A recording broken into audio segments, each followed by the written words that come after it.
para conversar com vocês uma vez mais, les mostrar uma partida jogada nas Olimpíadas de Torino, na Itália, no ano 2006, né?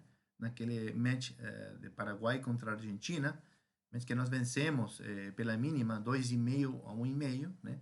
E que teve justamente essa partida aqui, jogada contra o pentacampeão argentino, né?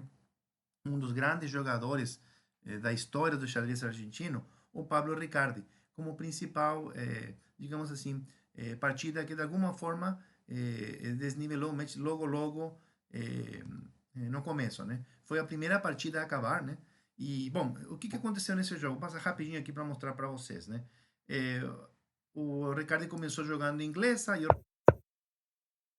6 e após cavalo C3, E6, D4, né? Claro, eu acabei jogando D5 e nós chegamos por transposição de lances, né? A um gambito da dama recusado, né? Posição normal, né? Bom, as brancas jogaram com cavalo F3 e eu joguei com C6 na época, né? Nesse momento o Ricardo jogou com E3 e eu escolhi aqui a ideia, acabamos chegando por transposição de lances outra vez a uma semi-eslava nesse momento, né? Claro, estamos já jogando uma semi-eslava. Eu acabei jogando com A6, né? Que se conhece como Merano acelerada, né? E aqui as brancas jogaram com bispo D3.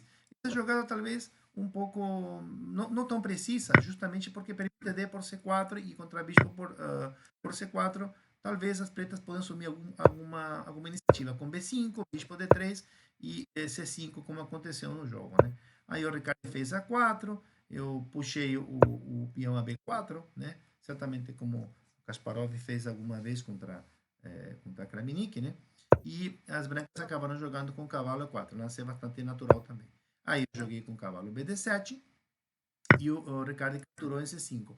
Essa captura talvez não seja tão precisa, né? Porque essa captura, de alguma maneira, ela facilita o desenvolvimento das pretas, né?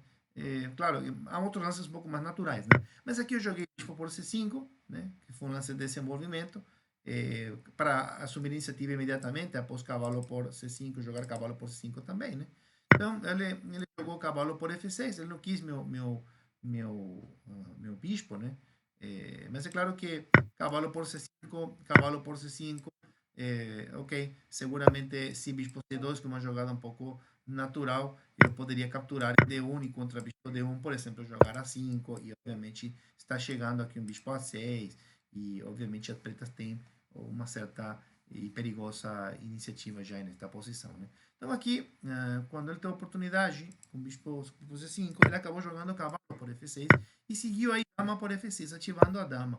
Roque e bispo B7. E aqui realmente chega a uma posição muito boa, né? Muito tranquila, né? Simplesmente sem nenhum tipo de problema de abertura, né? Aí ele fez o A5, que na época representou uma certa novidade, talvez a intenção dele de fixar algum problema aqui na 6, de alguma maneira também ele seguramente contava com fixar esse problema aí para as brancas na ala da dama. Mas eu acabei fazendo simplesmente rock, né? Sem medo a temas táticos, coisas que podiam surgir no jogo. Eu me lembro vagamente disso, mas coisas como bicho por H7, rei por, e dama por, porque simplesmente estaria abrindo o rock com bispo por F3, né? E é claro que a contra-peão toma, eu teria talvez torre D8 e torre D5, dama por F3, seguramente ideias assim com muito ataque, né? Então, obviamente ele acabou jogando um pouco mais prudente com dama E2 e eu acabei jogando, trazendo uma torre para o centro, ele fez torre B1 para tentar mexer aí com B3, bispo B2, acredito eu, cavalo E5, uma troca importante para eliminar defensores na ala do rei das brancas, cavalo por E5, dama por E5, aí seguiu F4 e acabei cutucando aqui com dama D5 o bispo de D3. Claro, sem esquecer de olhar também o peão em G2, né? Já armando aqui uma bateria, né? A bateria bispo mais dama sempre perigosa porque cria figuras de checkmate, né? Então as brancas jogaram com torre D1.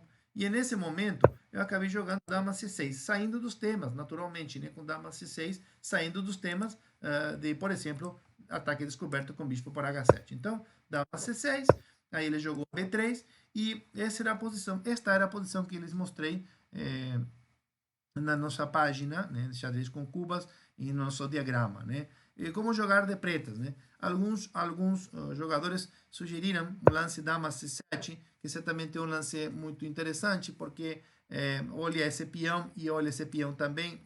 Interessante é que esse peão de F4 não está defendido pelo peão de F3 pela situação da gravada, né? Então, obviamente, há uma sorte de ataque duplo aqui, né? Dama C7, seguramente rei H1, eu poderia pegar A5 e ficar com um peão de vantagem. Contudo, as brancas teriam completado em parte o desenvolvimento com bispo B2 e continuariam, de alguma forma, com peão a menos, mas vivos, né? Na luta, ou pelo menos é o que eu sentia durante aquele jogo, né? E eu quis, de alguma forma, fazer uma coisa um pouco mais concreta, né? Acabei jogando o lance torre D7, simplesmente para preparar a torre A D8, né? E assim fazer um pouco de pressão em D3, uma pressão interessante em D3, porque esse é um ponto de pressão para atacar para as pretas, e também o ponto G2.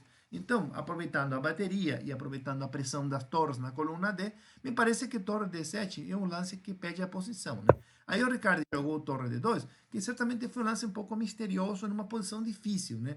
Eu penso assim, que era bastante difícil de jogar para as brancas. Por exemplo, se ele tentasse continuar com o lance de desenvolvimento como o bispo B2, eu recomendo vocês pausarem o vídeo aqui um pouquinho, mas acho que o arremate é bastante simples, né? Em esta posição, as pretas simplesmente poderiam, por exemplo, jogar bispo por E3 e as brancas obviamente não poderiam capturar E3 porque estão levando mate em G2. Então, sendo assim, provavelmente bispo por E3 a posição das pretas já está virando aqui o triunfo, né? Então, quando ele jogou torre D2, nessa posição, eu lembro de trazer a torre para D8 e sentir que essa posição estava já praticamente finalizando, porque eu não sabia como ele ia impedir todos os temas que haviam aqui, aqui e a pressão, sobretudo a pressão que há em G2 por conta do rei em G1, né?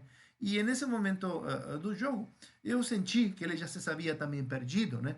E acabou fazendo o lance bispo C2, né? Lance que, de alguma forma, bom, não impede o tema que estávamos procurando durante o jogo e que me permitiu ganhar o jogo, né? Um pouco a ansiedade naquele momento, me lembro bem, a ansiedade de finalizar esse jogo, né? Claro, contra um dos grandes jogadores da história do xadrez argentino, num match tão importante para nós, né? Historicamente nunca tínhamos vencido da Argentina, e menos ainda numa Olimpíada, então isso significava muito para nós. Eu me lembro de passar uma sensação de ansiedade, um pouco de ansiedade nesse momento, porque eu queria realmente finalizar o jogo. E aqui eu acabei escolhendo o caminho mais simples, com bicho por E3, né? Para ganhar o jogo, porque quando dama por E3, seguiu torre por D2 e as brancas simplesmente não tem como defender a ameaça de mate em G2 e ok, as brancas simplesmente estão perdidas. Ele abandonou aqui, né? Certamente foi uma dessas derrotas que acredito o Ricardo poucas vezes deve ter sofrido na vida, né? Mas para mim foi um resultado importantíssimo, não só para mim, também para naturalmente para toda a nossa equipe, porque abriu o caminho aí para o triunfo sobre a poderosa seleção argentina, né?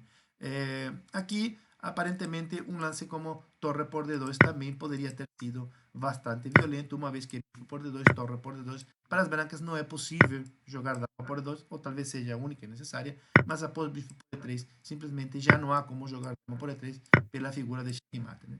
Bonito, né? Certamente seria um desenlace bastante bonito também contra um grande jogador como Pablo Ricardo, né? Então, quando voltando à posição da partida, com bispo por E3, ele capturou em D2 e nesse momento ele estendeu a mão, abandonando o jogo. Então, essa aqui é uma das minhas partidas memoráveis jogadas na Olimpíada de Torino, na Itália, no ano 2006. Espero que vocês tenham gostado e, bom, nos aguardem para o nosso próximo jogo. Um forte abraço para todos vocês. Tchau, tchau, tchau, tchau, tchau.